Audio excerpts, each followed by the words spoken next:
Deixa eu colocar aqui. Agora sim, a gravação começou agora, certo? Porque depois vai ser disponibilizado esse vídeo para todo mundo que se inscreveu, vai receber um link no e-mail com todo o vídeo de toda a apresentação. Esse é um evento de realização. Bom, primeiro deixa eu me apresentar, né? Eu sou o engenheiro Murilo Braguin, né? Estou representando o Sinduscom Paraná Norte nesse evento e estou como vice-presidente da ICOM, a Governança da Construção Civil de Londrina, né? De Inovação do Norte do Paraná.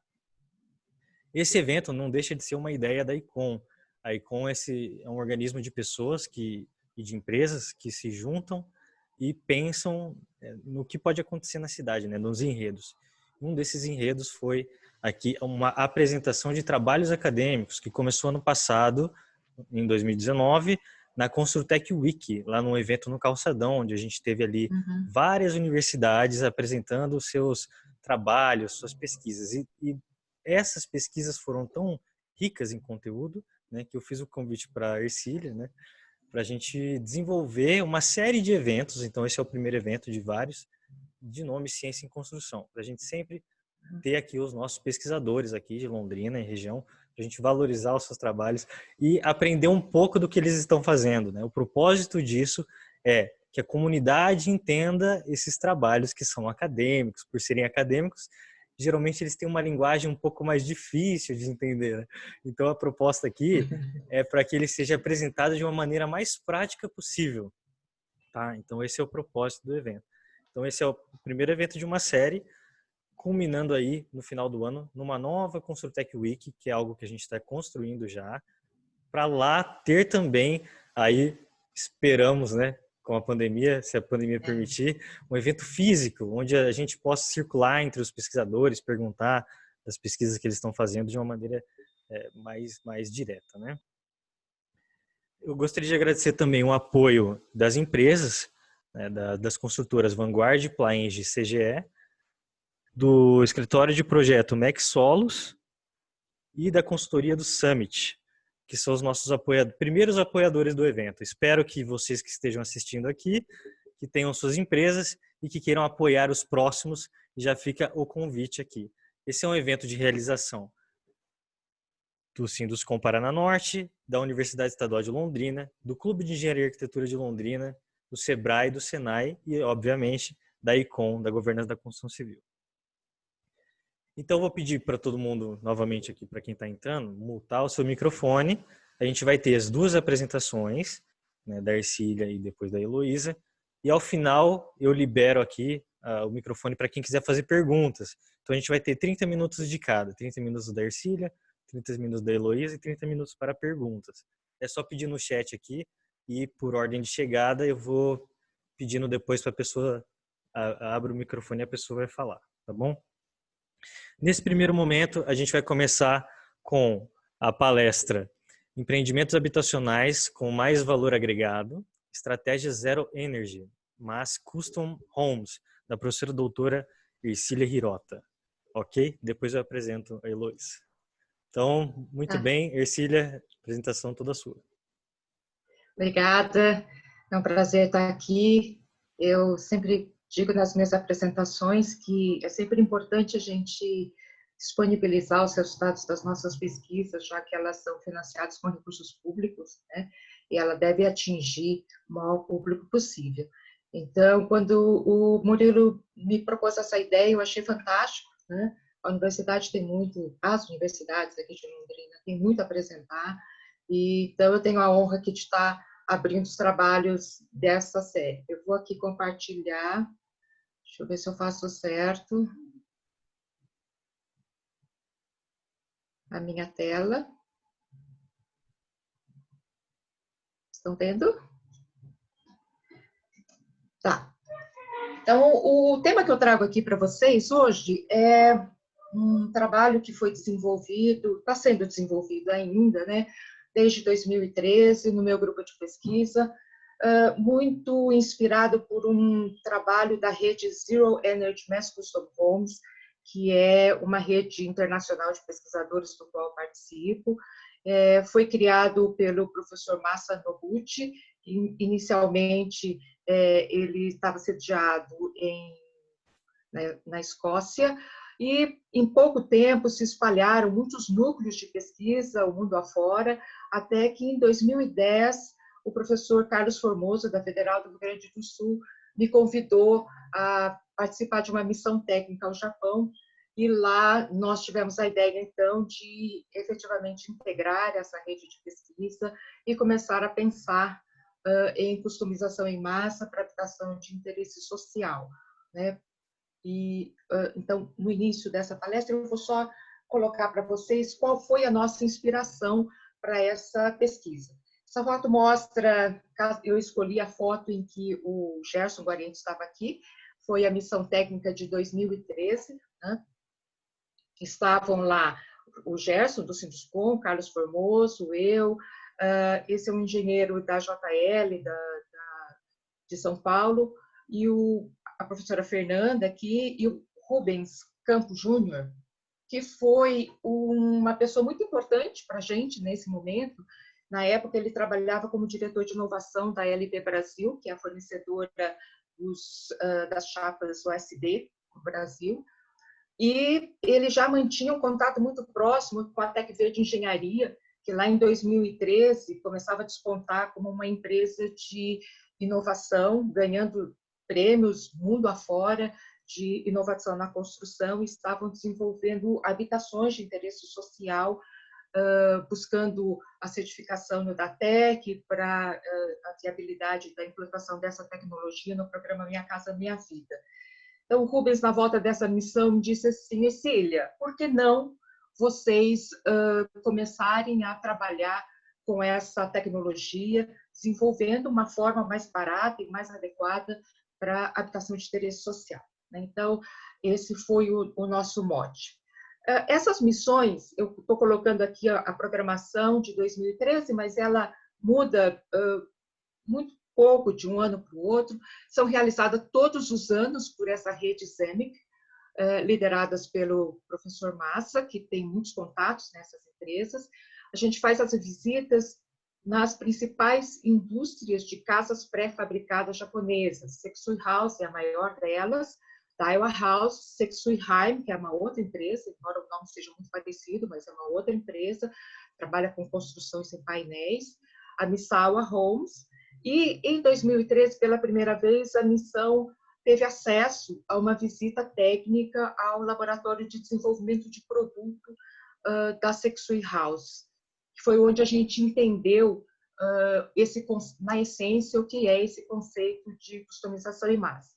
Eu não vou ter tempo, e também não é o foco aqui, apresentar a visita técnica feita nessas empresas. Em um outro momento, talvez, eu possa apresentar, mas eu reuni aqui algumas características importantes que são comuns a todas as indústrias, todas essas plantas que nós visitamos.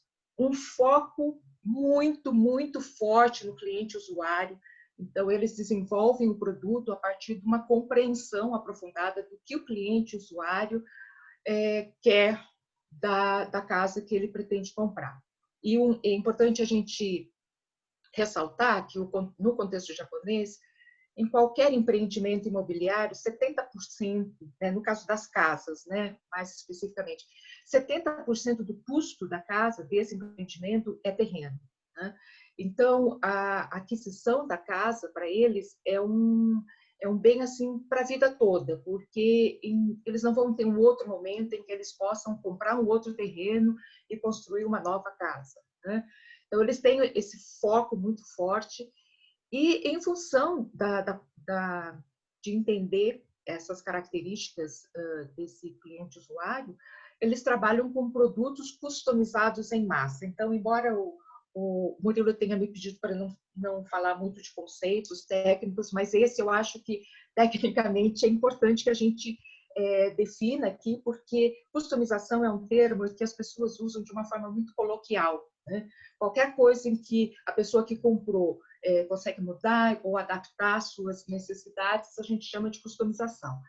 Tecnicamente, a gente chama de customização em massa aqueles produtos que são projetados. Então, customização em massa nasce do projeto do produto, a partir de uma compreensão do que o cliente quer, E o produto, no desenvolvimento do produto, eles tentam chegar nas necessidades específicas de cada cliente o mais próximo possível, porém, dentro de um custo e de um prazo de entrega muito próximo daquele produto produzido em massa, né? Então, só para exemplificar um pouco, aqui na cidade de Londrina, nós temos grandes empresas construtoras e incorporadoras que praticam partes dessa customização em massa. Então, eles oferecem 2, 3 opções de planta, já é uma parte padronizada, porém já diferenciada para diferentes públicos, e em determinados momentos do cronograma de obra,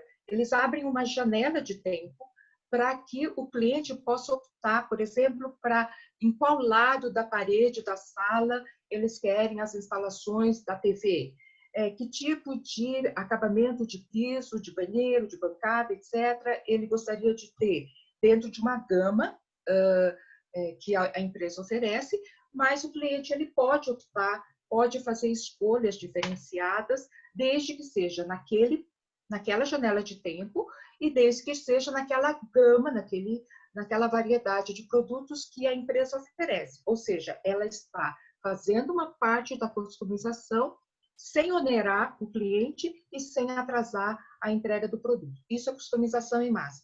A gente chama de customização aquilo que é um a um, né? Então, por exemplo, eu comprei um terreno e vou contratar um projetista de arquitetura, os demais projetistas, uma empresa, e vou executar a casa do meu jeito. Isso é uma customização.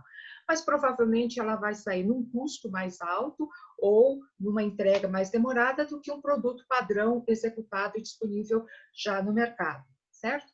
E a gente passa a chamar de personalização aquela customização que as pessoas chamam, feitas pós-entrega. Então, a empresa ela não se envolve com as características que o cliente quer. A partir do momento em que ela entrega o produto, o cliente pode contratar um arquiteto de interiores e fazer a remodelagem do espaço construído de acordo com as suas necessidades. Ele paga mais por isso, ou seja, ele tem um custo adicional para fazer essa personalização e ele vai levar um tempo a mais para entrar no apartamento ou na casa e ocupar. Então, essa é a diferença. Então, customização em massa é uma estratégia que nasce da etapa de projeto, e é esse o ponto principal dessa minha fala para vocês, né? A valorização do projeto como uma etapa em que define o produto, custa barato, hoje em dia está custando de 3% a 5% do custo total de uma edificação, mas que ela precisa ser mais valorizada,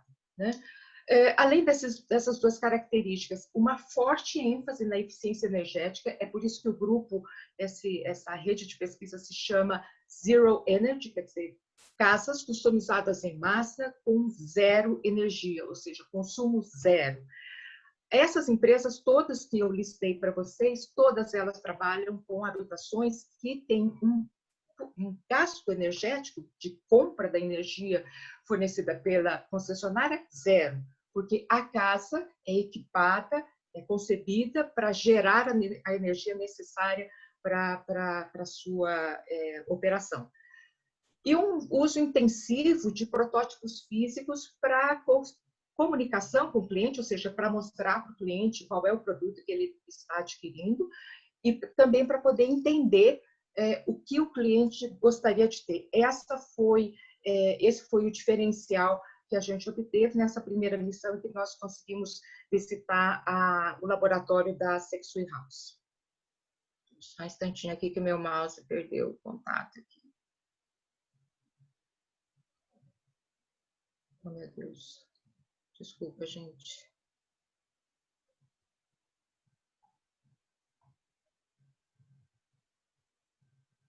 Bom, só para mostrar para vocês a variedade de casas customizadas em massa. Então, essas casas fazem parte do fundo da fábrica, das fábricas que nós visitamos. Eles colocam o showroom nos fundos da fábrica para que a gente visite. Então, uma variedade de estilos, como essas aqui, por exemplo. É lógico que essa aqui já é uma casa de padrão alto. A customização chega ao máximo de você ter internamente aquilo que você quer, né? Então, um estilo mais antigo ou um estilo mais moderno. E eles têm, nesses ambientes de exposição, uma infinidade imensa de variedades, aqui, por exemplo, de portas, né, por estilo, e banheiros com acabamentos múltiplos, você pode mudar tudo, o piso, combinar o piso de uma forma diferente da banheira e assim por diante. E no laboratório da Sexui, a gente verificou que eles podem customizar, por exemplo, a altura do degrau, dependendo da capacidade ou da limitação de movimentos da pessoa. Então, eles não permitiram fotos nossas dentro do laboratório, eles cederam algumas ilustrações deles, então aqui está mostrando essa parafernália que ele está usando aqui no joelho, no pé, tenta simular a dificuldade que a gente acaba desenvolvendo na medida em que a gente vai envelhecendo, né? Dificuldade nas juntas, ou peso que a gente sente na perna, que tem uma dificuldade de dar passada. Então, eu consigo customizar as barras de apoio, a altura, a posição das barras, a posição da papeleira. Eu consigo, inclusive, customizar a altura da banheira, o corredor. Então, eles colocam aqui de uma forma bem visual as distâncias, né, a largura do corredor, dependendo da tua necessidade, com muleta, com cadeira, e o arquiteto acompanha todo essas experiências do cliente e vai anotando as especificações necessárias para a casa dele. Como é que se faz isso? A um custo muito próximo e a um prazo de entrega muito próximo de uma edificação totalmente produzida em massa. Eles padronizam um número muito reduzido de componentes, simulando uma figura que o professor Massa usa para mostrar a capacidade da indústria de produzir essas habitações customizadas em massa. Então, eles têm um número muito pequeno, por exemplo, de vigas e pilares, né, de perfis metálicos. Eles trabalham predominantemente com perfil metálico em função dos sismos, mas também produzem casas estruturadas em madeira. Mas eles têm um número de componentes muito reduzido, só que engenheirados de forma que a composição deles vá produzir uma variedade muito grande de alternativas de projeto para as casas, né? Em termos de custo, de prazo, eles têm, isso foi um cronograma passado pela Misawa, se não me engano. Então, eles levam cerca de 30 a 60 dias, então é o inverso do que a gente faz, né? A gente produz a casa durante muito tempo, mas faz os projetos de um tempo bastante abreviado. Lá eles levam de 30 a 60 dias planejando e projetando, arquiteto com o cliente, vendo os mínimos detalhes da casa, até que o cliente resolve adquirir e vai assinar o contrato. Após a assinatura do contrato, leva no máximo 30 dias para que, por um lado, o cliente providencie os alvarás de execução e a documentação para iniciar a execução e a contratação de uma empresa para executar as fundações. Eles estabelecem os requisitos técnicos da fundação, mas não executam. Enquanto isso, por parte da empresa, é emitida uma ordem de serviço e em até 50 dias, essa casa está saindo da fábrica para ser montada e a casa é montada em 8 horas. 8 horas de produção, de montagem dentro do canteiro de obra. Então, qual que é a filosofia disso? É você gastar o tempo necessário na concepção do projeto, na definição do projeto, resolvendo os problemas construtivos, os problemas de desempenho, entendendo o que o cliente quer, e se desenvolve uma engenharia de produção, ou seja, uma engenharia que vai resolver a produção dessa casa na fábrica, com esse tipo de padronização, e se entrega a casa e se monta em 8 horas. Essa inspiração aí que o Rubens nos colocou, e na verdade foi um desafio, gerou o que a gente está chamando de Zemic Brasil Network, que é o núcleo brasileiro da rede internacional Zemic. Nós temos, além de nós aqui, e a URGS, a pessoa do professor Carlos Formoso, uma parceria também com o Instituto de Arquitetura da USP de São Carlos e a Unicamp. Nós tivemos um apoio intermediado pelo Rubens, da LP Brasil, com a Tec Verde. E durante a execução da casa que nós recebemos como doação da Tec Verde para estudar o sistema e adotar a tecnologia deles para o projeto de customização em massa que a gente pretendia, a Artenge contribuiu com a parte do acabamento. O Murilo, inclusive, foi um engenheiro que supervisionou a obra para a gente. A gente contou com o apoio também da CG Engenharia e tivemos uma parceria muito interessante e muito produtiva com o Haroldo, da Terra Nova Engenharia, que tinha tido a experiência de executar o Vistabella, que é o empreendimento que nós estudamos, e que depois disso virou nosso parceiro nas discussões técnicas das propostas que a gente estava elaborando. E, logicamente, trabalhamos em parceria com a Coab, que nos abriu as portas para coletar os dados, para colocar a nossa pesquisa sob avaliação deles, numa época em que a Rissai Bunge era diretora técnica lá da Coab. Então, nós viramos notícia nacional, porque até hoje, eu acho que se vocês teclarem no Google Casa UEL 3 horas, vocês vão ver inúmeros vídeos dos telejornais e da própria Tec Verde mostrando a montagem dessa casa, que é uma casa que recebeu da Tec para que fosse executada no programa Minha Casa Minha Vida, e que foi executada, na verdade, em menos de 3 horas. Ele levou 2 horas e 50 minutos, porque a locação que a universidade nos cedeu tinha lá um grupo de árvores muito grandes, e eles demoraram mais tempo para posicionar a cobertura no local do que deveria.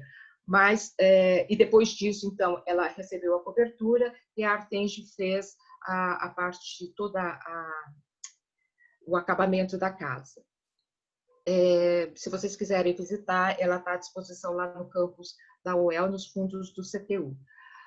Por que a gente pensou em trabalhar a habitação de interesse social? Primeiro que nenhuma dos outros núcleos da rede SEMIC mundo afora estava dedicada à habitação de interesse social. As casas que eles estavam projetando eram casas de classe média, média alta, e no nosso caso nós temos um desafio, né? Eu gosto muito dessa foto que o Danilton, que foi meu orientado de mestrado, colocou na dissertação dele, mostrando assim que, infelizmente, a gente não evoluiu muito na habitação de interesse social em termos de projeto, né? Então, ele coloca aqui em Cuiabá 2 momentos históricos, 1949 e 2010, e a gente não consegue ver muita diferença, nenhum avanço muito significativo em termos de projeto de habitação de interesse social, né?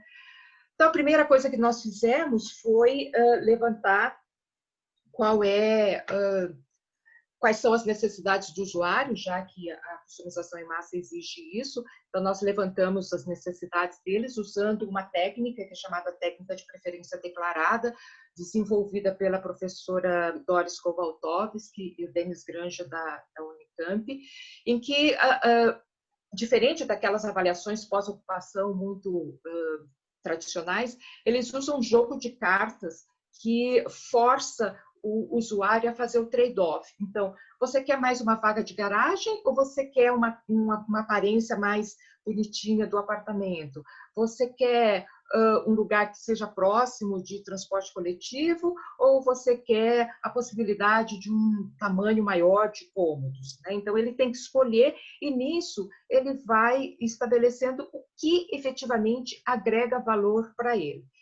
Logicamente que esse jogo de cartas foi desenvolvido para os empreendimentos CDHU, que são edifícios, e nós queríamos trabalhar com casas em loteamento. Então, nós adaptamos as cartas com autorização deles e desenvolvemos um estudo de levantamento de requisitos de cliente no Vistabella, né? Para quem não conhece, o Vistabella foi até pouco tempo atrás ainda, um dos maiores empreendimentos, Minha Casa Minha Vida, inaugurado lá em 2011, 2012, com cerca de 2.700 unidades habitacionais, ou seja, alguma coisa que talvez nem devesse existir.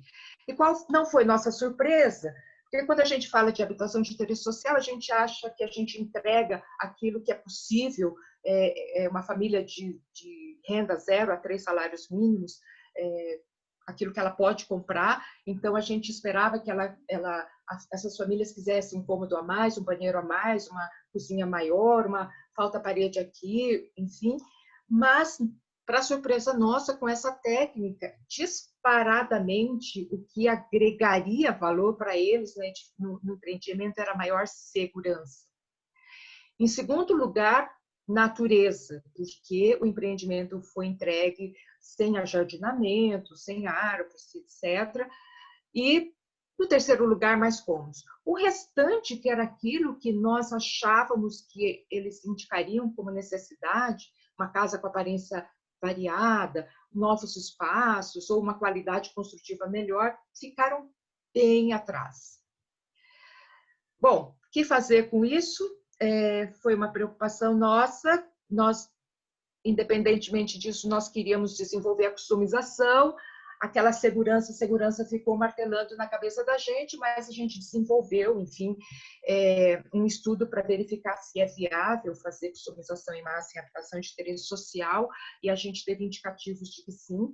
Nós fizemos esse trabalho aqui, que é uma análise de clusters estatístico, que define basicamente o seguinte: eu tenho lá um cadastro da Coab, o cadastro só me informa o tamanho da família, a idade das pessoas, dessa família que precisa de casa, e o que a gente queria saber, com esses dados, eu consigo inferir que as pessoas precisam de uma expansão de mais um banheiro, ou precisam de uma área para guardar um carro e assim por diante. Fazendo uma análise multivariada, a Priscila, que fez essa pesquisa, chegou a, na verdade, 6 clusters, mas 4 clusters bem diferentes. O que significa para a gente isso? Eu posso partir de 4 plantas diferentes para o mesmo empreendimento e eu vou conseguir atender uma variedade bastante grande de famílias com mais valor agregado. Então, tem aquelas pessoas sozinhas, que não vão ter filhos, tem aquelas pais e mães solteiras, que de repente podem casar e podem ter filhos, tem os idosos, tem, enfim, famílias que têm 2 filhos do mesmo sexo, família que tem filhos de sexos diferentes e, portanto, precisam de outro dormitório, a possibilidade de crescimento da família, enfim. Então, é possível fazer, sim, o que a gente chama de customização segmentada. E desenvolvemos uma série de projetos, né, como todo mundo poderia estar propondo. Mas aquela discussão, uma coisa que a gente discutiu com a Coab é que nós trabalhamos com uma testada de 7,20 metros, que era o recomendado ali na época, e quando a gente voltou a pensar naqueles aspectos da segurança, a gente chegou no seguinte dilema: olha, a gente conseguiria dar um upgrade, um empreendimento dessa natureza para isso aqui, com esses projetos que a gente estava propondo, de mudança de cor, eu poderia estar mudando o recuo da casa, eu poderia, esses telhados aqui, na verdade, eles mudam de inclinação dependendo da orientação do terreno, que é para acoplar as placas fotovoltaicas, enfim. Mas e a segurança? Que era o valor que essas famílias mais queriam naquele empreendimento de 2.700 unidades. Então, uma das coisas que a gente chegou à conclusão é eles sentem a falta de segurança porque as casas são entregues sem muro, né? Tá aí uma grande oportunidade de negócio, né? A gente pode desenvolver uma tecnologia ou um sistema de cercamento, não precisa ser exatamente um muro, mas um cercamento das casas, de forma que a gente consiga propiciar essa sensação de mais segurança. Mas, de qualquer forma, com esse formato de terreno, que é muito retangular, nos estudos lá de 1978 do professor Juan Mascaró, ele já dizia que os custos são influenciados pela forma geométrica.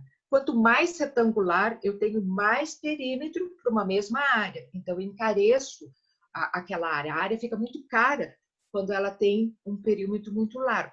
Então, nós passamos a estudar, abrimos uma linha de pesquisa, um veio, que estudou os loteamentos, e a gente se apropriou dos estudos da área de qualidade dos espaços urbanos, capitaneado pela Milena Kanashiro, que é do programa de pós-graduação em arquitetura, em que os alunos estavam desenvolvendo uma série de pesquisas para entender por que algumas praças são bem cuidadas em empreendimentos de mesma faixa salarial e outras não. Como é que as áreas comerciais se espalham de forma voluntária, livre? Como é que elas se instalam? Qual é a lógica da instalação disso? Outro estudo muito interessante feito pela Shigeharu é entender o que, em termos de planejamento urbano, de quadras e de ruas, favorece as relações sociais entre as pessoas. Isso faz com que um vizinho cuide da casa do outro e eles acabem tendo uma sensação de segurança maior, né? E, por fim, o estudo da caminhabilidade, né? O que promove a caminhada? O que faz com que as pessoas se desloquem a pé? Isso gera menor custo de transporte, aumenta a qualidade de vida e aumenta a sensação de segurança nesses empreendimentos. Então, teve lá um trabalho de conclusão de curso de arquitetura, que é o TG, em que a Pompermayer comparou, né, o projeto real do Vista Bella, que é isso aqui, e, com base em todos esses resultados desses estudos de qualidade de espaços livres urbanos, propôs um novo projeto para aquele mesmo terreno, adotando, se vocês conseguirem observar aqui, ela adotou uma hierarquia de vias, então tem as vias expressas, as vias coletoras e as vias internas, com menor fluxo, portanto, com mais segurança para as crianças, né, que usam as calçadas de área de lazer, etc., e quadras mais quadradas. E quando nós apresentamos isso na Coab, o grande questionamento foi, mas é lógico que o custo de infraestrutura de empreendimentos habitacionais de interesse social nessa faixa chegam a custar 14%, 15% do total do financiado, vai ficar mais caro, né? Então, nós fizemos um levantamento, que eu esqueci de colocar aqui, enfim, nós fizemos um levantamento não em termos de custo, mas em termos de quantidade de metros de asfalto, metros de rede de esgoto, pluvial, elétrica, guias e calçadas, e se a gente considerar que, na verdade, ela aumentou a área verde no empreendimento e ela conseguiu colocar aqui exatamente o mesmo número de unidades habitacionais atuais do Vista Bella, então não houve nenhuma perda de unidade habitacional, ela aumentou em 242% as áreas verdes, que era uma demanda dessa população,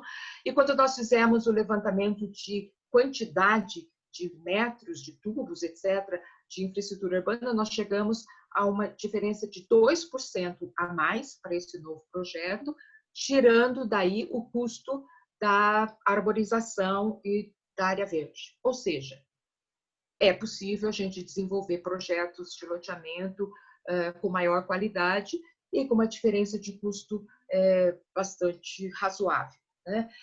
Em seguida, a gente resolveu extrapolar um pouquinho mais e usar da tecnologia digital. Então, isso aqui é um resultado da dissertação do Flávio Takahashi, que é um arquiteto aqui da cidade, em que ele estudou um terreno, né, em que foi realmente produzido, projetado e está implantado um empreendimento habitacional de interesse social, e usou do Dynamo, né, que para quem conhece o Grasshopper, é mais ou menos a mesma coisa, desenvolveu os algoritmos para que a máquina procurasse um traçado que reduzisse o custo de terraplanagem e de adequação da topografia para aqueles parâmetros de melhor caminhabilidade, de redução de custos de escavação. Então, o resultado final do trabalho dele foi esse. Então, se a gente considerar que o ideal seria trabalhar nessa faixa aqui de até 8% de inclinação das vias, no projeto real essas faixas equivaliam a cerca de 1/3, né, das vias e dos cortes e de tudo que foi feito, e com o algoritmo ele inverteu cerca de quase 2/3 dos cortes e aterros que tiveram que ter sido feitos, chegaram a uma inclinação, né, das vias e das calçadas de até 8% de inclinação. O que eu quero dizer com isso? Enfim, como é que a gente agrega mais valor a empreendimentos habitacionais? E aí eu estou extrapolando, o estudo que nós fizemos foi em habitação de interesse social, mas isso vale para empreendimentos habitacionais e comerciais de uma forma geral. Acho que a gente tem que investir mais tempo entendendo o que o cliente quer. Né? Então, é aquela conta que eu sou muito chata, se tiver ex-aluno meu aqui assistindo a aula, eles já devem estar rindo, né? Porque eu vou repetir, sim. Né? Projeto custa, nos empreendimentos, esses edifícios de incorporação, cerca de 3% do custo total da obra. Então, se a gente pensar assim, vamos dobrar a remuneração de todos os projetistas. Esse custo vai chegar a 6% do custo total? Não, vai chegar a menos. Por quê? Um projeto bem desenvolvido, um projeto bem pensado, que ele leve em consideração as necessidades do cliente, as questões construtivas, os problemas, eu resolvo os problemas do processo de produção em canteiro de obra em projeto, eu reduzo os custos do projeto, do empreendimento, porque eu não tenho essas perdas decorrentes a falhas de projeto, que respondem a cerca de 42% das patologias identificadas em edificações são decorrentes de falhas de projeto ou decisões equivocadas de projeto, e eu mantenho o lucro do empreendedor. Então, eu preciso investir mais, ainda mais no momento em que a gente está vivendo a disseminação do BIM. Né? O BIM é uma tecnologia em que parte do princípio de que o projeto é desenvolvido de forma integrada, resolvendo as questões de processo construtivo, sendo resolvido todo pela equipe de projeto, que é quem comanda o produto, e a produção acaba ficando mais racional. E a terceira consideração que eu faço é de que nessa tomada de decisão, e é uma lacuna que a gente tem ainda, a gente tem que considerar custos, né? Desde a etapa de planejamento do empreendimento. E, infelizmente, a gente não tem ainda muitos dados, né, que possam alimentar a equipe de projeto no que diz respeito a custos da produção. Né? O BIM consegue embutir dados a respeito do custo do componente, mas ele não considera o custo do processo. Eu já vi diversos trabalhos sendo desenvolvidos, logicamente, na hora que eu parar de falar aqui, de repente eu entro aqui na internet, posso acabar encontrando um trabalho assim, mas ainda é, né, até onde eu sei, um desafio. Né? Como é que a gente incorpora isso? Isso tem sido o foco do trabalho da minha pesquisa por enquanto. Né? Então, assim, o recado que eu dou é né? Um convite para que vocês visitem, façam parte da missão técnica do ZEM, que é extremamente interessante. A gente sai de lá com uma outra cabeça. O foco tem que ser no entendimento do cliente, mas assim, com dados e fatos. A gente não pode achar, né? Então, é o caso que eu contei. A gente estava esperando que o que agregaria mais valor seria um acabamento melhor, uma possibilidade de um segundo banheiro, um terceiro dormitório, porque eles querem é segurança. Né? E como é que eu resolvo o problema de segurança no empreendimento habitacional? Para a população de baixa renda, mas eu acredito que em qualquer faixa de renda essa segurança seja problema comum também. E valorização da etapa de projeto. Definitivamente, se a gente quer se desenvolver, produzir melhor, reduzir as incertezas num canteiro de obra ou no mercado, vendendo o produto, nós precisamos valorizar o trabalho dos projetistas e investir mais na etapa de projeto. Eu acho que eu terminei, deixa eu ver aqui. É só para mostrar para vocês, a equipe é enorme, né? Vou deixar os créditos, o Murilo me disse que ficaria gravado. Nós temos uma equipe bastante grande, 19 mestrandos e doutorandos desenvolveram trabalho nisso, E na equipe de graduandos eu coloquei aqui mais de 32, porque certamente eu esqueci alguém, porque o número de alunos que participou desse trabalho é muito grande. Muito obrigada. Passei do tempo? Não, foi perfeito, Ercília. Muito bem. Obrigada. Tá no tempo certinho. Então, pessoal, eu vou pedir agora para Luísa fazer a apresentação dela, tá? Vou falar certinho aqui o nome.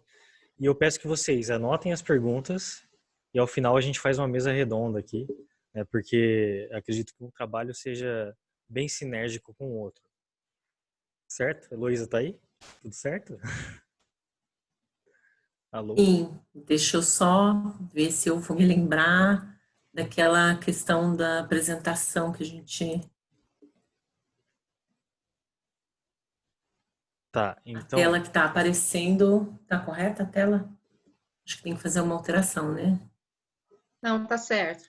Tá certo. Falta só colocar aqui no show. Aqui.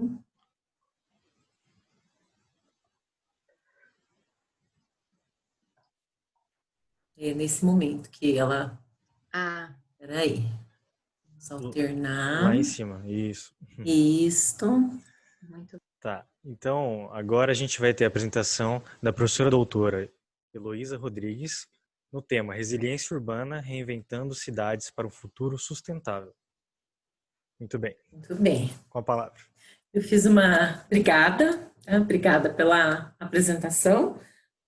Você me dá um feedback se meu áudio tá bem, tá tudo bem com esse microfone? Tudo certo. Tá tudo bem? Tá? Então tá bem, vamos lá. Bem, eu então, em primeiro lugar, eu agradeço imensamente o convite, né, que foi feito pela colega da UEL, a professora Ercília. Eu tenho uma proximidade também com muita gente que deve estar ouvindo a gente agora, porque eu sou professora da UEL já há algum tempo, então a gente acaba conhecendo. A minha área de atuação é um pouco diferente, a gente vai agora passar a discutir um pouco uma pesquisa que eu tenho feito sobre a cidade de Londrina, particularmente sobre o centro histórico da cidade de Londrina, mas de alguma maneira a gente vai discutir um tema que é relacionado e é um tema que está muito em voga nos dias atuais, né? Então eu trouxe esse tema que eu coloquei entre parênteses ali, um maisinho para a gente ficar pensando, né? A resiliência urbana e como que a gente pode reinventar cidades para um futuro mais sustentável. Então, resiliência, eu já fui apresentada, né? Desculpa, então eu vou pular essa tela aqui, não sem antes só falar assim que como eu estou na UEL desde 1998 e após o meu doutorado em 2012, eu comecei a trabalhar comecei a pesquisar a relação entre as atividades comerciais e a cidade, né? Então, esse tem sido o foco da pesquisa que eu desenvolvo e do grupo de pesquisa que eu coordeno. Muitas pessoas estão aqui assistindo nesse momento, né? Então, o foco é tentar investigar essa relação entre a atividade comercial e a cidade para equilibrar e potencializar o seu mútuo desenvolvimento, porque as duas coisas precisam se desenvolver. Isso tem a ver com a resiliência e com a sustentabilidade. Bom, a gente vai abordar 3 pontos nessa apresentação de hoje que eu trouxe. É uma pesquisa também muito extensa.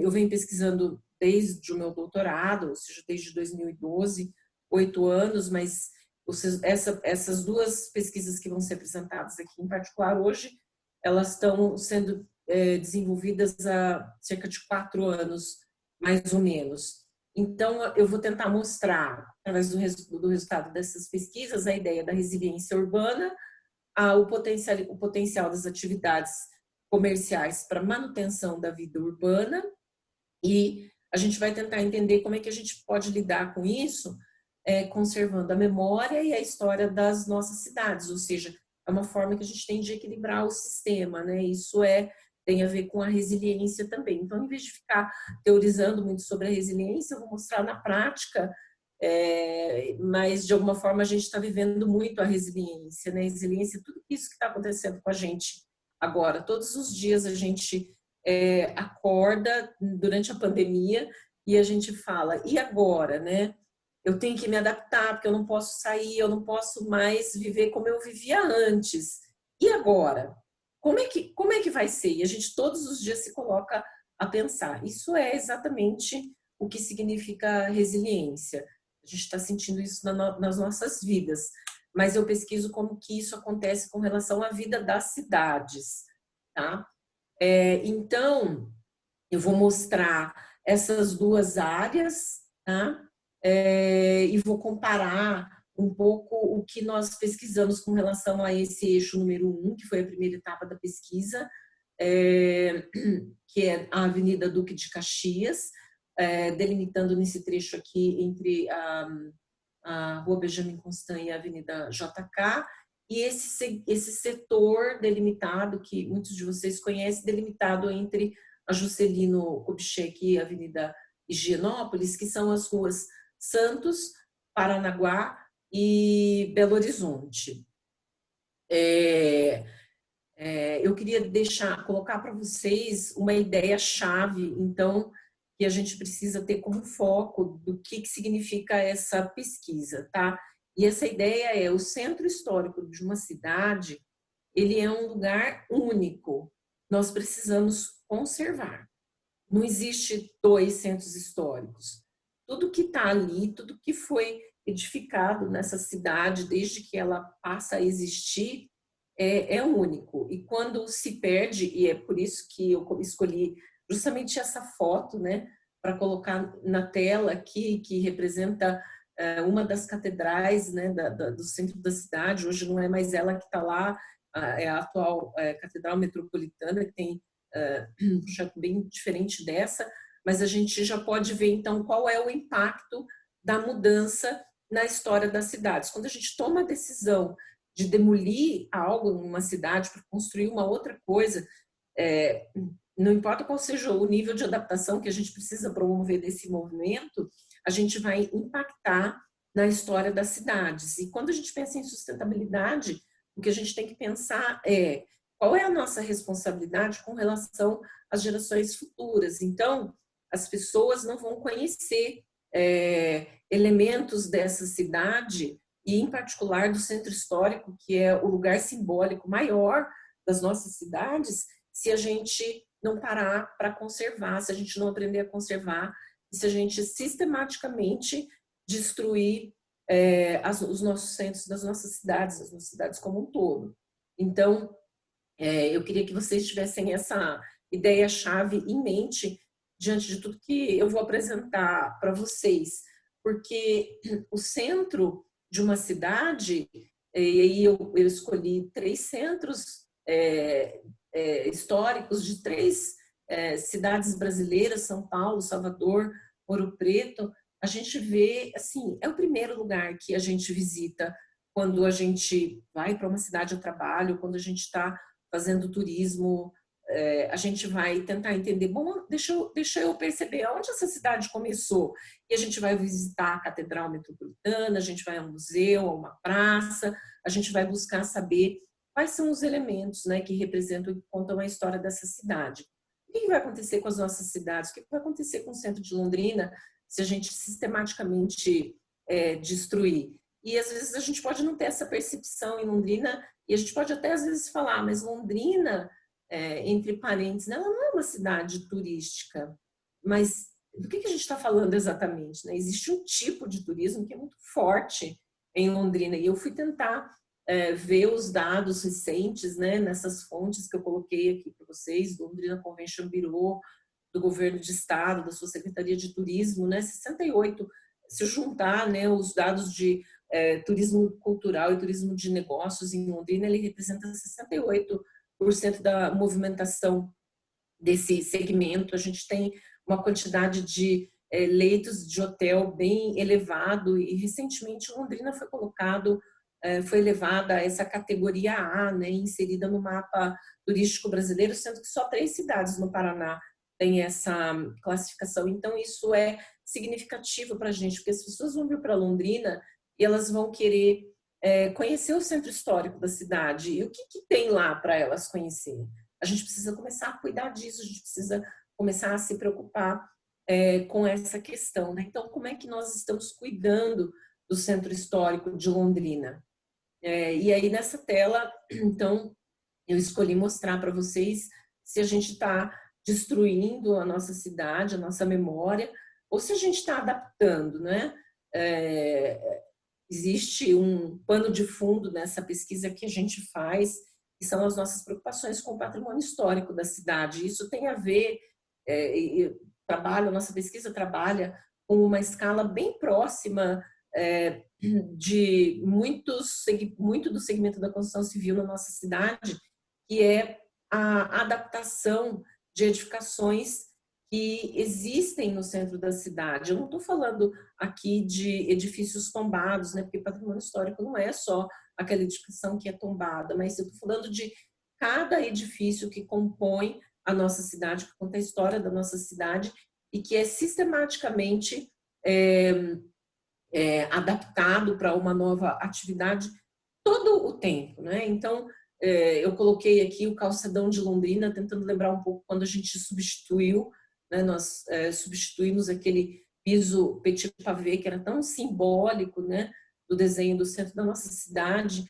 E essa foto, que é muito recente, ela foi tirada na semana passada, algo assim que cortou meu coração, porque nós estamos, nesse momento, pesquisando a Avenida Higienópolis. Nós podemos detectar que sobraram apenas 12 residências no trecho da Avenida Higienópolis, que está inserido dentro do centro histórico, que, para vocês terem uma ideia, é mais ou menos ali da rotatória da JK até a Rua Sergipe. E essa daqui, que era uma dessas 12 residências, uma aluna orientou o TCC dela recentemente sobre isso, eu me deparei com essa cena, né? Ela está sendo adaptada, tá? Para possivelmente uma atividade comercial, porque eu vou mostrar também na nossa pesquisa que é isso que acontece com uma grande quantidade de residências que estão na área central de Londrina, né? São os imóveis que, por força desse movimento de expansão da cidade, as pessoas saem, vão morar em outros lugares, sobram muitos imóveis residenciais no centro da cidade. E esses imóveis eles vão ser ocupados para outras atividades, né? Não é mais conveniente morar para fins residenciais nessas casas, então eles começam a ser adaptados. A pergunta é, como nós estamos adaptando? Tá? Então, aqui, rapidamente, então, tem esse conceito do que é resiliência urbana, segundo uma autora que a gente leva em consideração na nossa pesquisa, para balizar um pouco como a gente tenta medir esse grau de resiliência das nossas cidades, em particular na nossa pesquisa aqui do Centro Histórico de Londrina, e ela diz que a propriedade da resiliência ela é determinada por esse equilíbrio entre a permanência e a transformação, na medida em que a forma urbana demonstra a capacidade de assimilar mudanças. Então, assim, as nossas cidades elas não vão ser congeladas, óbvio, tá? As nossas cidades elas podem, e para ser resiliente, elas têm que assimilar as mudanças. A gente tem que admitir, né, essa adaptação dos edifícios na cidade, porque a economia muda, a tecnologia muda, tudo muda, assumindo novas funções ou significados, sendo utilizada a propriedade de distintas maneiras, sem abandonar seus princípios estruturais de origem. Ou seja, a gente precisa adaptar, mas a gente precisa respeitar.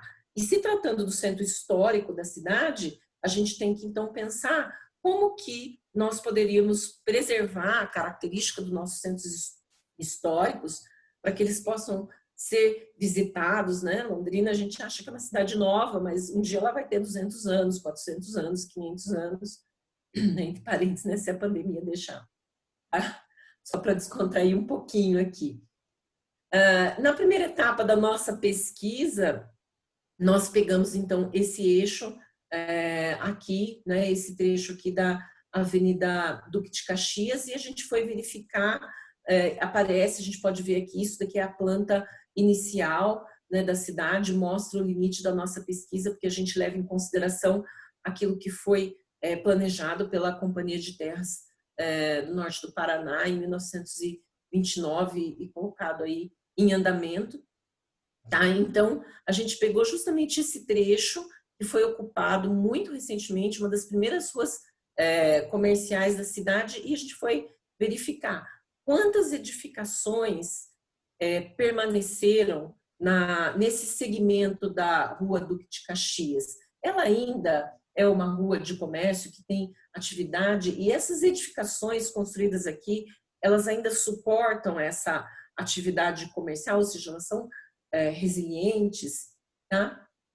E a gente usou esse procedimento de pesquisa. Nós fizemos um levantamento histórico das edificações no cadastro imobiliário da cidade. Aqui do lado a gente pode ver uma seleção dos projetos dessas edificações, que a gente não enxerga mais essa paisagem histórica na Avenida Duque de Caxias, mas se a gente passar prestando muita atenção, a gente vai ver muitas dessas fachadinhas ali de uma forma tímida, que elas são muito presentes ainda nessa rua. Então, nós fizemos uma documentação histórica, tá? Todo esse trabalho ele ainda está em andamento, sobretudo porque agora nós fomos privilegiados com um projeto do PROMIC, né? Que é aquele projeto que tem aqui em Londrina, que financia pesquisas nessa área de patrimônio histórico, e agora a gente vai ter um fôlego para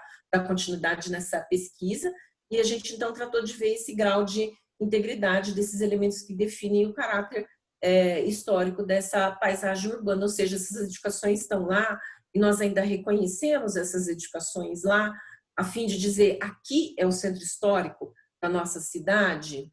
O que a gente descobriu?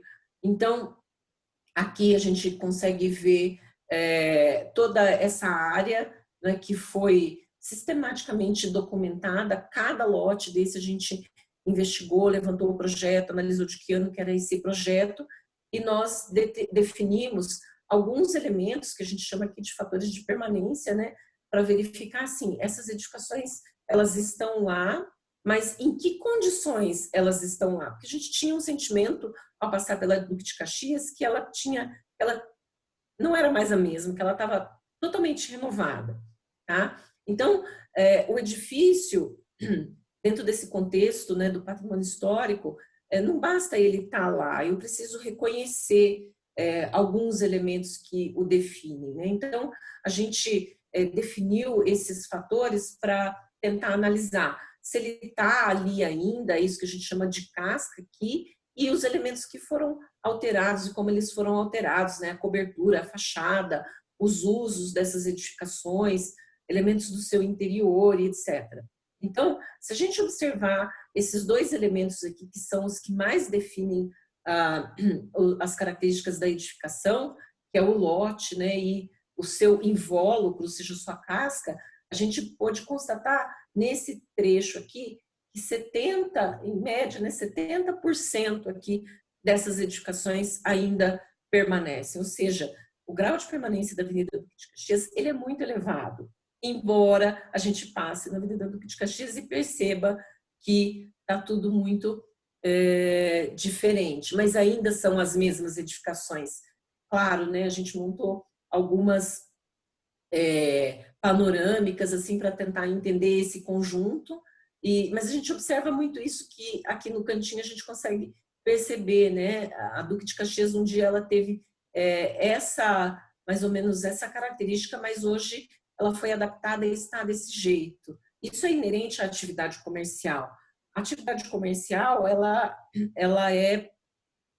tem uma dinâmica muito própria. Os estabelecimentos comerciais, eles abrem e fecham com muita rapidez, porque, em geral, eles alugam imóveis. E como os comerciantes eles não são proprietários desses edifícios, eles não fazem investimentos muito altos também nessas edificações. Eles vão procurar fazer uma adaptação da fachada. E, de preferência, eles vão procurar um material muito barato, muito econômico, que dê um resultado de imagem, né? Então, esse ACM, que é essa placa metálica, ela é muito usada para envelopar a edificação, e a gente acaba perdendo, né, a possibilidade de entender a origem desses edifícios. Outra coisa que mostra muito, fala muito da resiliência dessa avenida, a gente pode perceber que ela ainda é uma avenida, uma rua comercial muito forte, porém houve uma segmentação muito grande das atividades comerciais. Então, a gente analisou quais eram os comércios na década de 50, a gente fez isso, foi um trabalho enorme através da lista telefônica e comparando com a segmentação hoje, né? Olha como é diversificado o tipo de comércio que existe hoje, mas ela ainda é uma rua comercial. Passando agora para a segunda parte da nossa pesquisa, aqui nesse trecho, a gente foi observar, então, dentro dessa mesma linha, né, tentar entender, assim, os edifícios, né, que permaneceram nesse segmento. Então, esse daqui, essa pesquisa é resultado, assim como a Ercília mostrou, né, o resultado de muitos trabalhos acadêmicos. Esse é o resultado de um TCC, né, da Beatriz Maia, ela deve estar aqui assistindo a gente nesse momento. Eu vou mostrar o trabalho dela, que a gente fez em conjunto, um trabalho que foi muito relevante. A gente pesquisou todo esse trecho, um universo de 891 lotes e 41 quadras. E a gente queria entender, assim, considerando que isso daqui já estava lá desde o início da ocupação da cidade, quais foram as edificações que sobreviveram aqui nesse trecho e que contam a história da cidade?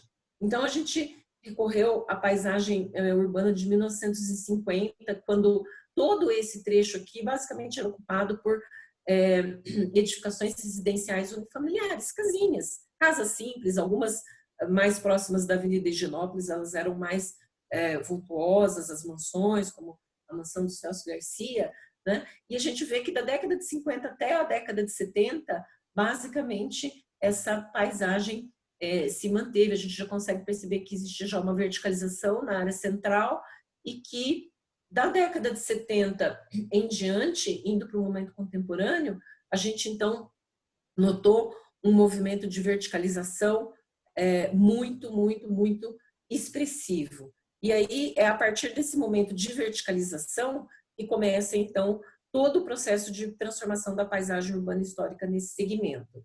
E o que nós achamos? O que permaneceu? As residências. Quanto permaneceu?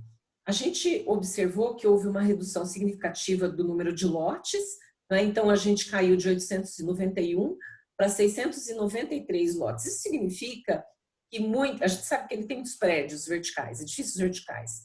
E muitos edifícios compraram 2 ou 3 terrenos, juntaram esses terrenos para poder construir essas edificações maiores. Então, isso não gerou uma mudança muito significativa no formato das quadras, mas sim no formato dos lotes. É a mesma cidade ainda, mas porém uma cidade que cresceu no sentido vertical.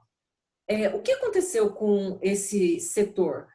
Hoje, né, nós fizemos essa medição em 2018, então 61,5%, considerando o nível térreo da ocupação dos terrenos nesse segmento, tem atividade comercial. É incrível esse número, né? Mais de 50%, né? De tudo que acontece aqui nesse trechinho é comércio. Então, olha a quantidade de atividade comercial que tem aqui. E isso tem uma relação muito forte com a dinâmica da atividade comercial, ou seja, onde tem densidade e renda, né, naturalmente, o comércio ele vai fluir naturalmente, tá? O grau de mutação aqui, portanto, ou seja, aquilo que deixou de ser uma residência e passou a ser uma outra coisa, nós podemos inferir que foi de 72%. Nós estabelecemos, né, foi estabelecido na pesquisa da Beatriz, então, uma série de parâmetros para definir, dentro daquele universo das residências que sobraram, que é o relato histórico, né, dessa região, a gente estabeleceu esse conjunto aqui de elementos para poder verificar esse grau de adaptação, como essas casas estavam sendo adaptadas e se elas ainda mantinham características que permitiam a gente olhar e falar, olha, tudo bem, eu estou vendo que isso daqui é uma imobiliária, estou pegando esse exemplo aqui, mas eu consigo perceber que isso aqui um dia foi uma casa. Então, tudo isso aqui foi avaliado. E qual foi o resultado, né? Desse conjunto de 240, esse mapa mostra, né, em azul, tá? As residências que ainda têm o uso residencial e as que foram adaptadas num universo de 248 edificações. Ainda tem 248 edificações residenciais aqui nesse setor. Muito embora alguns a gente não consiga mais reconhecer que era uma edificação residencial unifamiliar. Por quê? Por conta dessa adaptação, tá?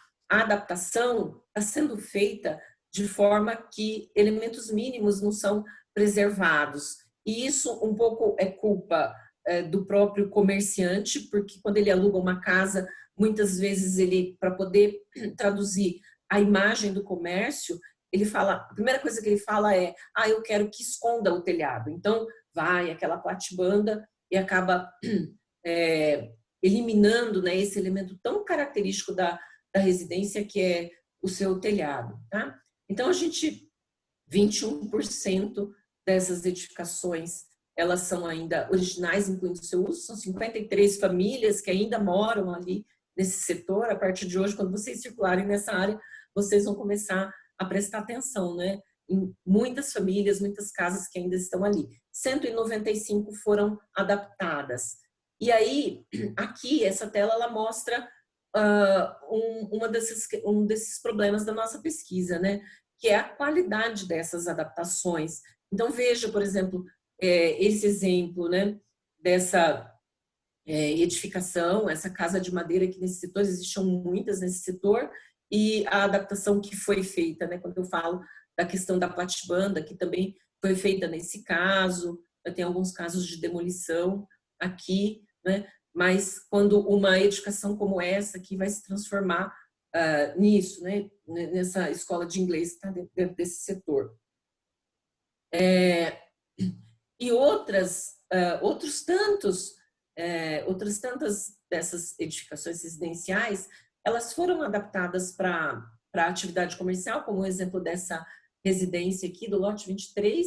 A gente vê aqui o projeto, seu projeto original. Olhando para o projeto original e olhando para como ela está hoje, a gente consegue reconhecer, nossa, aqui era uma casa, alguém morou aqui um dia. E essa casa, ela vai ser visitada por alguém, talvez, daqui a 50 ou 80 anos, para ver como eram as casas no centro de Londrina.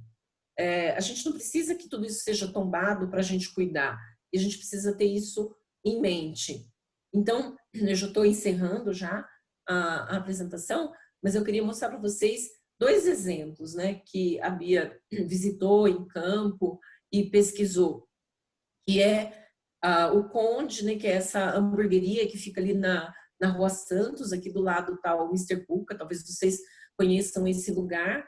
Então, ela verificou o projeto original dessa residência de 1952, e aí comparando, né, avaliando a permanência dos elementos históricos da edificação, a gente verificou que foi uma adaptação muito interessante, porque muitos desses elementos foram preservados e a gente considera que são elementos chaves, né, para que ela seja reconhecida como uma casa, tá? Então, o muro frontal, o acesso, essa ideia de jardim, né, que existe na residência, e depois elementos como o telhado, detalhes de ornamentação, como a gente verifica aqui, e no interior, por exemplo, né, a porta, o piso de madeira, tá? E inúmeras outras coisas que a próxima vez que vocês forem comer hambúrguer nesse lugar, vocês vão prestar atenção, né? Em todos os detalhes dessa casa que estão ali contando a história de como eram as casas, né? Como as casas foram construídas no centro de Londrina na década de 50. Então, aqui mostra um outro caso, né, que é o restaurante Blumengarten, que fica ali também, numa esquina ali da Rua Paranaguá, e mostra como essa casa foi sendo adaptada, né? E ainda ela é reconhecida como uma residência, principalmente quando você entra no interior, elementos, né, como esse gradil, o pátio interno, o piso, coisas que foram ainda, né, preservadas nessa edificação. Bom, qual a mensagem que a gente quer deixar, então, para vocês, né, que se traduz pelo conceito apresentado por esses dois autores sobre a questão da sustentabilidade e da preservação. A primeira questão da sustentabilidade e da resiliência é que é necessário que se preservem esses sistemas comerciais alicerçados nessa diversidade muito grande de formatos de lojas, de ramos de atividade, de ambientes comerciais. A gente percebe que isso é fundamental, a gente também está vivenciando isso nesse momento, né? O comércio, ele é uma atividade importantíssima nas nossas cidades para manter essa vida urbana, e a gente precisa possibilitar que isso ocorra, porque a gente não pode achar que a gente vai fazer tudo em shopping, né? A gente está vivendo hoje isso, né, com toda essa pandemia, com o fechamento dessas atividades comerciais e como as pessoas estão tendo que se adaptar a isso, né? E todas as atividades comerciais que não estão no shopping, elas conseguiram se sair muito melhor nesse momento de crise e de adaptação. E também o professor Yamaki, né, que é um colega nosso da UEL, ele propõe que o caráter e a identidade, os valores, as heranças construídas e cultuadas ao longo do tempo, elas constituem uma das vertentes importantes da sustentabilidade urbana, né? Que é essa ideia de poder contar para as gerações futuras sobre que cidade a gente está falando. Eu termino de novo com a mesma tela para dizer assim, que é possível adaptar e preservar, e que se a gente não cuidar do nosso centro histórico, nós não vamos ter esse centro histórico para ser visitado um dia, ou seja, a gente vai ter um centro histórico, mas eu não sei se esse centro histórico vai ser interessante, ou se eu vou ter coisas interessantes para que as pessoas possam visitar e fazer roteiros e usar essa cidade e mostrar essa cidade para outras pessoas e para as gerações futuras. As nossas referências de pesquisa aqui, porque eu acho que isso vai ficar disponibilizado, mas também, como última tela, fazer aí também, na mesma linha da Ercília, um agradecimento à nossa equipe de pesquisa, as arquitetas Elisa, Ana Cláudia, Beatriz, Letícia, que nos auxiliaram em etapas diferentes da pesquisa, né? E a universidade, projeto OCAS, que é onde essa pesquisa hoje está em andamento, e a Prefeitura de Londrina, a Diretoria de Patrimônio Histórico, que é nossa parceira no desenvolvimento dessa pesquisa. Então, é isso. Obrigada. Muito bem, excelente. Obrigado. Vou voltar aqui. Muito obrigado. Cumprido o tempo também. Obrigada. Cumpriu todo mundo, foi muito bem hoje aqui, muito legal. Olha, gostei demais das pesquisas. Eu falo, olha a riqueza de informações que a gente tem, olha a riqueza de pesquisas, olha a quantidade de pessoas envolvidas gerando informação na cidade aqui de Londrina. Então, isso me deixa muito orgulhoso de ter feito esse evento aqui e falar que vamos existir próximos, com certeza. Então, quem quiser fazer as perguntas, esse é o momento, gente. Aproveitem. Temos duas pesquisadoras de alta qualidade aqui para responder as perguntas de vocês. Se alguém quiser, é só se manifestar.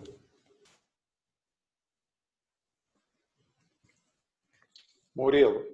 Oi. Eu, Gerson. Deixa eu aproveitar como eu tinha te falado hoje, a gente estava conversando a respeito dessa apresentação, é um tema que eu sou apaixonado. Eu tenho a minha atividade empresarial, mas eu sou doido pelo desenvolvimento urbano, pela sustentabilidade urbana e por conseguir fazer com que essa cidade que a gente vive aqui, que já é maravilhosa, tenha um futuro equilibrado, né? Então, eu queria perguntar para a Heloísa, porque esse é um dos assuntos que a gente está palpitando na questão de discussão de plano diretor agora. A Avenida Duque de Caxias é uma avenida que se transformou numa das grandes ligações norte-sul da cidade, ou uma das pouquíssimas alternativas que a gente tem de ligação norte-sul em relação à questão de mobilidade urbana. E para que ela possa, vamos dizer, cumprir a função de mobilidade urbana, ela tem que ser transformada. Por exemplo, uma das questões era que ela fizesse a duplicação exatamente nesse trecho que vocês fizeram a pesquisa. Se nós vamos fazer uma duplicação dessa avenida nesse trecho, nós vamos acabar com essa herança histórica que nós temos. Então, nós vamos entrar num conflito entre nós resolvemos ou melhoramos a questão de mobilidade urbana, mas para isso nós temos que abrir mão da história, ou nós conseguiríamos, na sua opinião, achar uma alternativa equilibrada entre manter a história, que eu acho que é imprescindível. Eu sou um apaixonado, por exemplo, por andar a pé no centro da cidade. Então, manter essa característica histórica, porque a gente precisa contar a história, precisa lembrar da história todo dia, mas, por outro lado, a gente tem uma necessidade de uma população que cresceu muito e que necessita ser deslocada para poder fazer as suas atividades. Então, como que a gente equilibra esse dilema? Eu respondo agora, Murilo? Sim? Tá bem. Não sabia se você ia abrir para mais perguntas e a gente vai respondendo uma a uma. Gerson, obrigada pela questão. Até é interessante relatar, eu já esperava que alguém perguntasse da Duque de Caxias mesmo, porque é a grande polêmica, né, em termos dessa questão, né, de como fazer a cidade evoluir e resolver questões urgentes como é a da mobilidade urbana e preservar, tá? E essa pesquisa, ela surgiu lá atrás, em 2015, 16, quando a gente idealizou, quando o projeto do Superbus estava em andamento. E justamente o IPU, ele precisava mapear, ele precisava saber a questão da Duque de Caxias, como ela estava, ou seja, qual era a importância, a relevância do patrimônio que existia na Duque de Caxias para que fossem tomadas decisões. Então, a gente se debruçou para fazer todo esse mapeamento. Isso nasceu lá, nesse momento, então, junto com o IPU. E a gente sabe, é um dilema. Nessa questão da preservação, em algumas questões não tem meio termo, né? Se a opção for duplicar a Duque de Caxias, vai haver uma perda, tá? A questão é o quão significativa é essa perda e como que a gente vai lidar com isso, porque um dia decidiram demolir aquela catedral e foi construída uma outra. Então, hoje a gente só conhece por foto. Muita gente só vai ter possibilidade de conhecer por foto, tá? Então, eu digo que o problema de mobilidade urbana de uma cidade, ele é complexo, mas eu acho que ele permite a busca de alternativa. A minha opinião particular é que existiria a possibilidade de resolver o problema da mobilidade abrindo mão, pelo menos, desse trecho da Duque de Caxias, né? Haveria a possibilidade. Talvez o custo disso fosse maior, né? E a gente tem que colocar isso na balança quando a gente fala em preservação, quando a gente fala em futuro. Porque, por que eu coloquei aquela frase na apresentação? O centro histórico de uma cidade é única, é único. Se a gente demolir, acabou. Não tem outro para colocar no lugar. Dá para fazer um meio termo? Dá para fazer um meio termo. Claro que num processo de duplicação da Avenida Duque de Caxias, nós vamos perder toda uma lateral da Duque de Caxias. E aí talvez a gente vai ter fragmentos de edificações que vão contar alguma coisa sobre a história desse pedaço da cidade. Mas vai ter sido feito, vai ser um remendo, né? A gente vai perder uma parte muito significativa. Então, eu tenho que me posicionar como pesquisadora dessa área e eu defendo, né, que esse trecho deveria ser mantido, mesmo que o custo disso, em termos de resolver o problema de mobilidade urbana da cidade, fosse mais alto.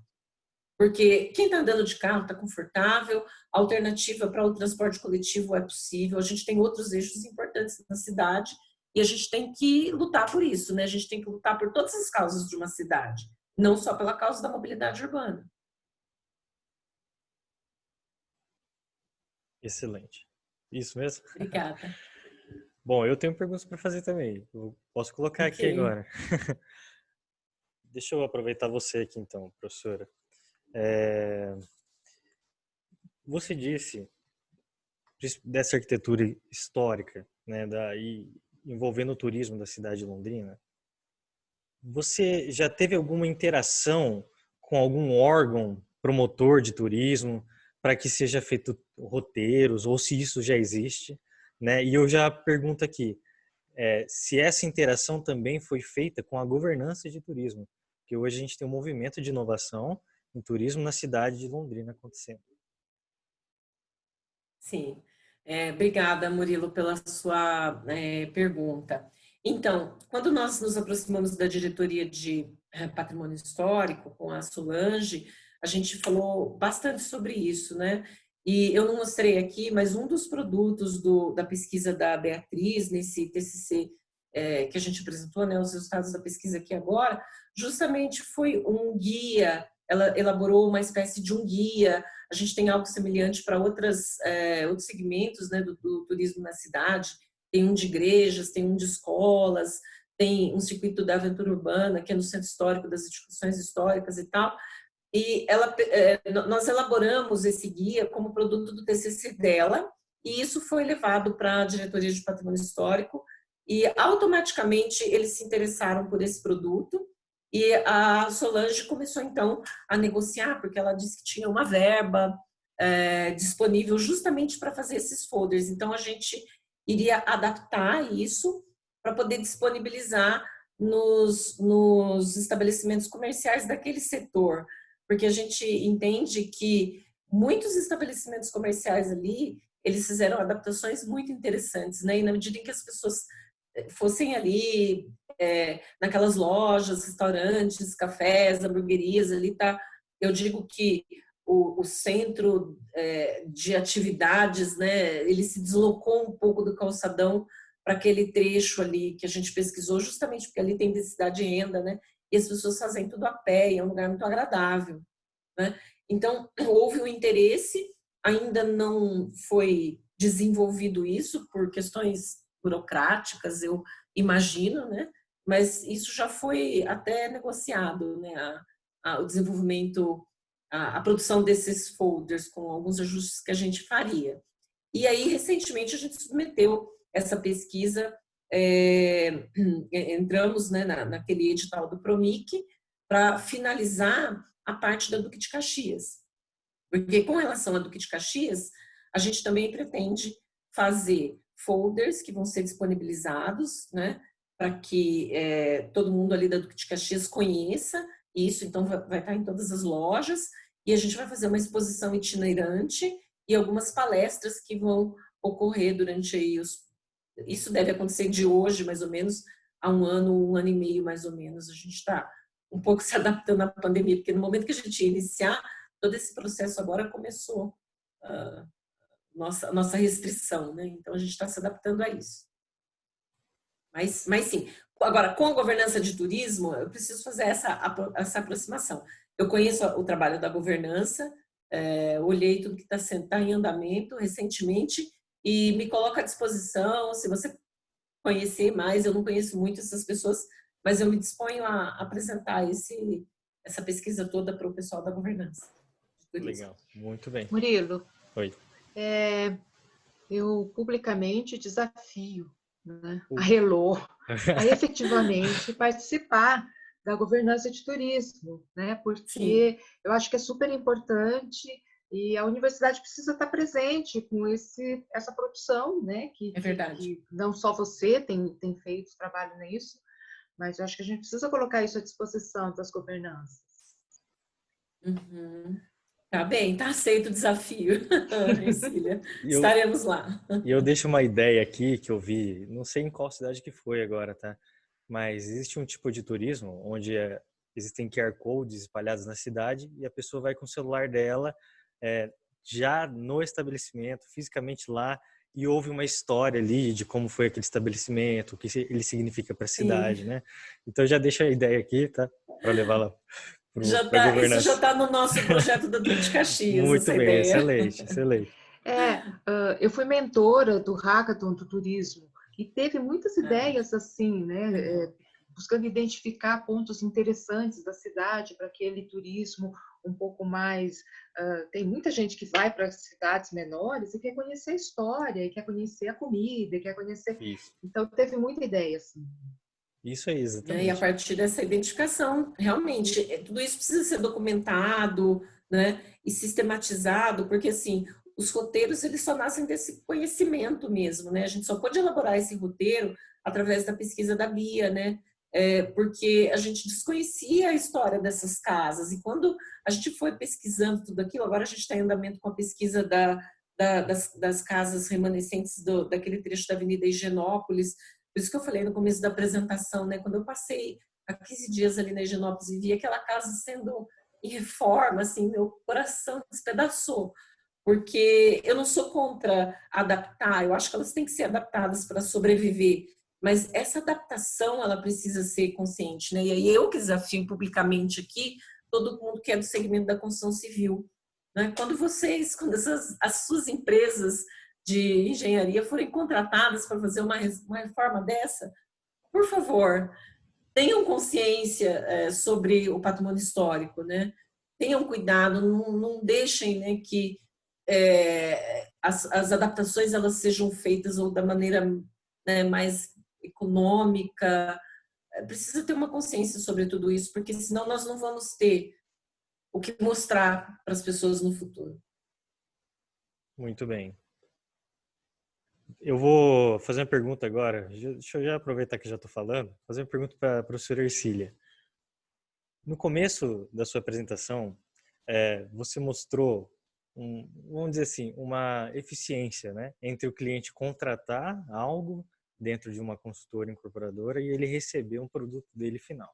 Muita gente vê disso da modulação e da padronização. Aqui no Brasil, né, e já trabalhando muito tempo com isso, eu falo que existe, assim, hoje, vamos falar assim, uma cultura de cada um vai fazer o seu, cada consultora faz o seu, cada incorporadora faz o seu e tenta resolver entre o cliente comprar e a venda da chave do seu jeito. Você acha que as construtoras poderiam fazer através de parcerias com startups, com outros órgãos que solucionem isso, resolver essa morosidade que existe hoje na construção civil, no Brasil, em Londrina, de modo geral? Morosidade no atendimento? É, Porque assim, eu acho que são dois problemas aí, né? Um pouco mais global, que envolve política pública, que é a disponibilidade desses materiais modulados, que eu consiga comprar e consiga fazer com que ele atenda o projeto que foi desenvolvido, né? E o outro é essa disponibilidade de dados, né? Para que isso... E isso, assim, certamente é um trabalho de startup, né? Eu acho. Porque eu acho que o que está faltando são dados, né? Eu costumo dizer assim que em gerenciamento a gente tem que tratar com dados e fatos. O acho sai muito caro, né? Ele custa muito lá na frente. O impacto do acho é muito forte lá na frente. E quando chega lá na frente não tem uma solução ideal, tem aquilo que dá para fazer. Né? Por isso que eu reforço assim, a necessidade do projeto. E agora, para desenvolvimento do projeto, eu preciso dos dados. Né? A gente tem tido uma certa dificuldade assim, de obter dados pelo, talvez, assim, um receio, né, das empresas ou dos clientes das empresas de fornecer esses dados, mas eu acho que se vier uma empresa de fora eu digo assim, não é empresa construtora e está levantando esses dados, eu acho que é um caminho. Né? Mas, assim, essa discussão assim daqueles projetos que eu mostrei do Japão faz parte de política pública, entendeu? Por que eles investem fortemente em eficiência energética? Porque faz parte da política pública do país de reduzir o consumo energético, de reduzir perdas. Para reduzir perdas, tem que padronizar, estabelecer padrões para que não haja perdas. Né? E aqui no Brasil a gente teve uma experiência que eu acho que é de super sucesso, que foi o PPQ-PH, todo mundo xinga por causa dos procedimentos, mas um avanço tremendo que o PPQ-PH obteve foi das normas do atendimento, as normas ABNT, por parte dos fornecedores de materiais e componentes da construção. Quem viveu antes do PPQPH, quer dizer, quem não viveu antes do PPQPH não consegue perceber esse benefício, né? Então, o PPQPH foi uma política tripartite de governo federal, empresas e academia que conseguiu mudar um cenário que antes era desanimador. Hoje não, né? Eu acho que todo mundo faz parte do problema e da Excelente. solução. Temos alguém querendo perguntar? Gilson. Gilson? Boa noite, obrigado, Murilo, aí pelo tempo. Quero primeiro parabenizar a apresentação de ambas as pesquisadoras aí, né, que trazem uma contribuição muito importante para nós aqui de Londrina, não só para os demais profissionais, como também para insumo para as demais pesquisas que são realizadas na cidade. Eu queria basicamente fazer duas perguntinhas, Ercília, para você. Uma trata da questão da segurança lá, né? Apareceu, realmente é surpreendente, né? A segurança aparecer com aquele grau de importância na pesquisa que você fez. E aí eu perguntaria o seguinte: qual é o significado exatamente dessa segurança para esses moradores, né? Para essa amostra que você fez? Porque você pode tanto trabalhar com a questão da segurança em relação à permanência dentro das edificações, dentro dos terrenos, né? Isso é uma forma de tratar o problema, mas tem outros problemas relacionados à segurança, que seria, por exemplo, o deslocamento entre a residência e um ponto de ônibus, né? Poderia estar relacionado à iluminação pública, a terrenos vazios, né? Tem uma série de outras coisas. É parte disso. Você conseguiu identificar isso, né, nessa demanda colocada? Porque até na sua fala mesmo você colocou que a parte das residências foram entregues sem muro, né? Então, será que não apareceu isso com essa importância devido a esse fato, né? Porque se for isso, ele não tem mais alguma coisa relacionada que não seria a totalidade do problema, não, né? Percebe? Então, uma questão é essa. E a outra é a seguinte, né? Bom, o Mascaró, ele tanto demonstrou lá nos estudos dele que o perímetro, quanto mais próximo do quadrado, na verdade ele colocava o circular, né? Mais próximo do circular, sairia mais barato em termos da edificação, mas também tem os estudos que ele demonstra que os terrenos, eles têm um menor custo de implantação quando a testada do lote é menor, né? O custo da infraestrutura, ele pode ser mais diluído, né, no conjunto da implantação de um loteamento, por exemplo, na relação da testada com a profundidade, né? Eu não acompanhei muito a evolução nessa parte específica aí do conhecimento.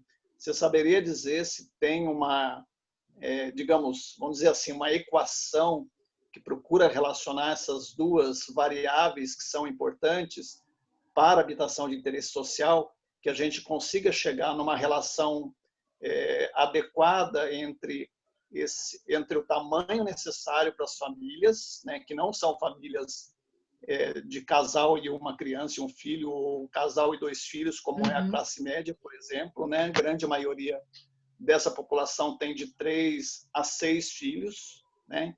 Então, são famílias que são formadas aí no mínimo, por 5 pessoas, e em alguns casos chega a 11, 12 pessoas, porque está a avó junto, tem mais não sei quem, tem um agregado lá, né?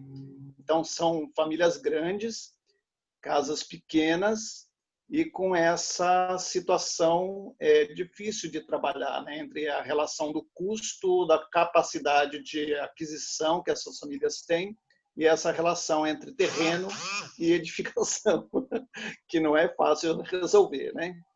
Tem alguma coisa mais evoluída nesse aspecto? Então, deixa eu responder. Obrigado. De nada, obrigada a você pela pergunta. Com relação à segurança, a gente não conseguiu interpretar, porque nós teríamos que estar voltando lá, porque a gente trabalhou com as cartas, mas o significado que nós demos para esse índice bastante alto, né, de segurança como uma necessidade, está sendo abordado pela equipe de projeto de uma forma bastante ampla, né? Então, muro é uma questão óbvia, né?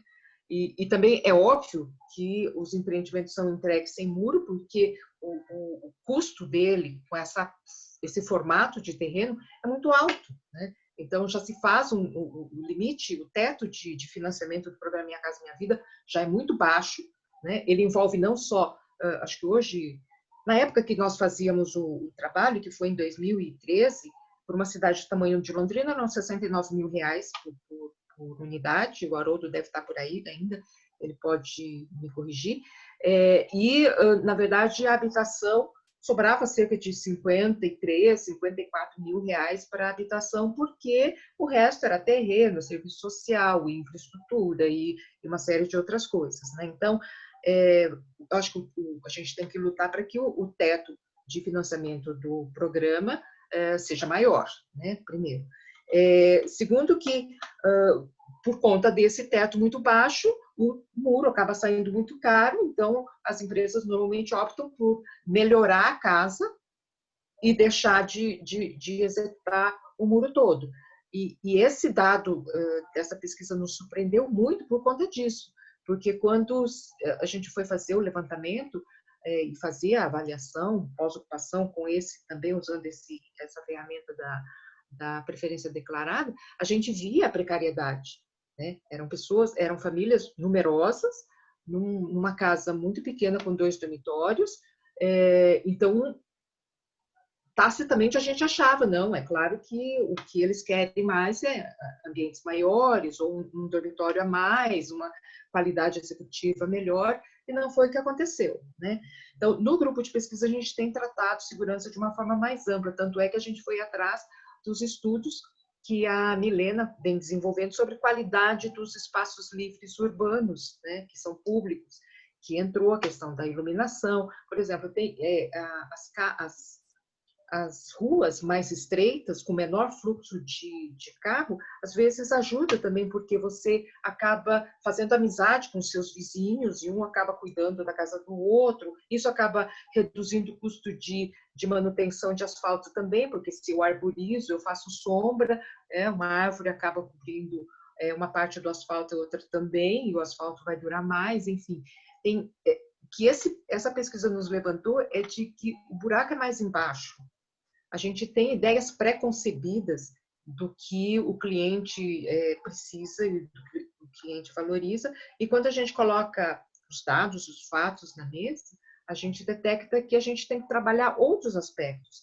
É uma matemática complicadíssima, tanto é que a gente está trabalhando com design digital, né, em que eu consigo colocar um número de variáveis e de restrições muito grandes e eu deixo a máquina trabalhando para conseguir achar uma configuração de traçado de ruas e de acomodação das quadras com muito mais competência do que se a gente ficar pelo desenho ou pelo corte do terreno achando a melhor solução, né?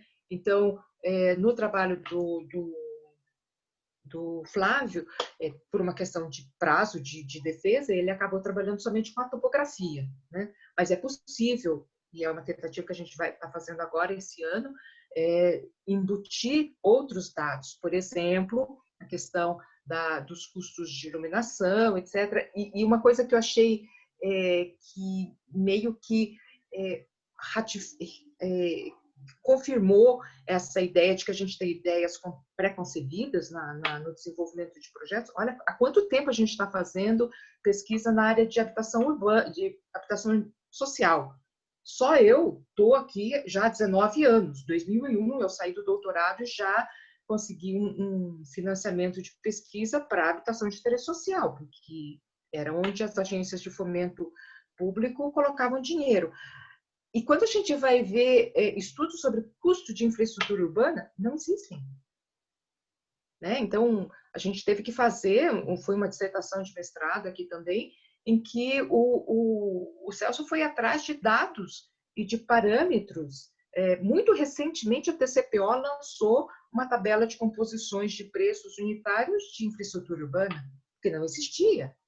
Né? E ele o projeto de loteamento é um nascedouro da qualidade desses empreendimentos. E as pessoas estão saindo do Vista Bela. Por quê? Não está agregando valor para elas. Elas estão voltando no barraco. Então, o que está faltando?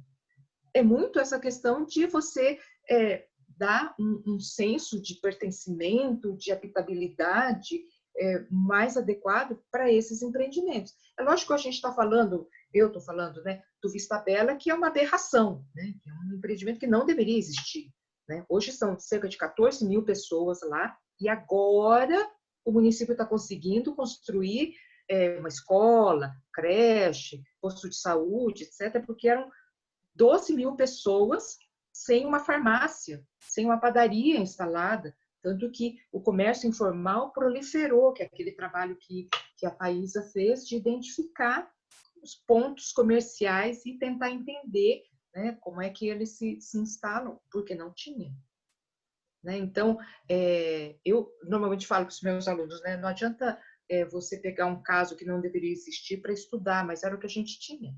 Né? E a gente conseguiu levantar muitos dados ali, tanto que a gente está trabalhando em cima deles até hoje.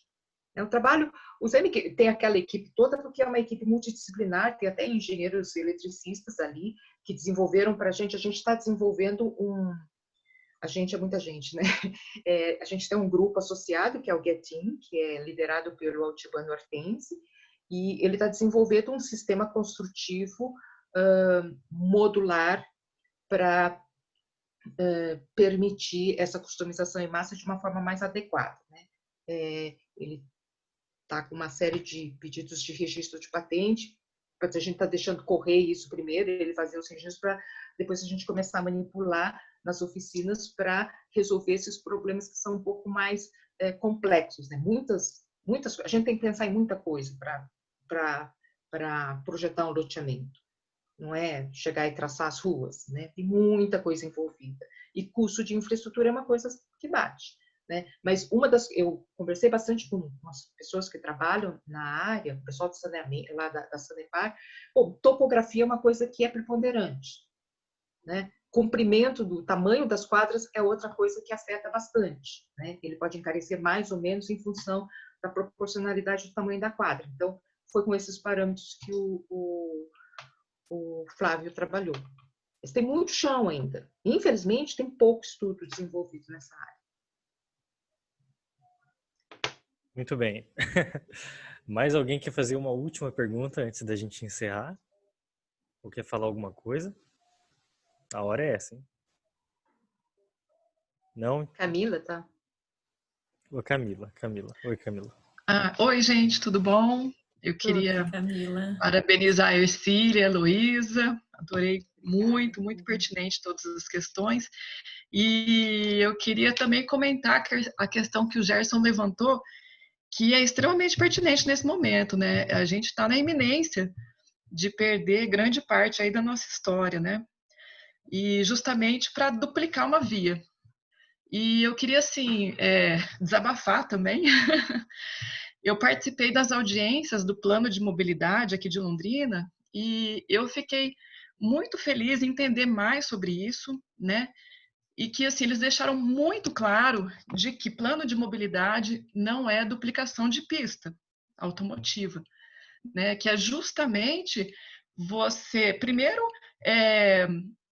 pensar em ações a partir de diagnósticos, que é uma coisa que a gente não tinha até então, está sendo feito só agora. né?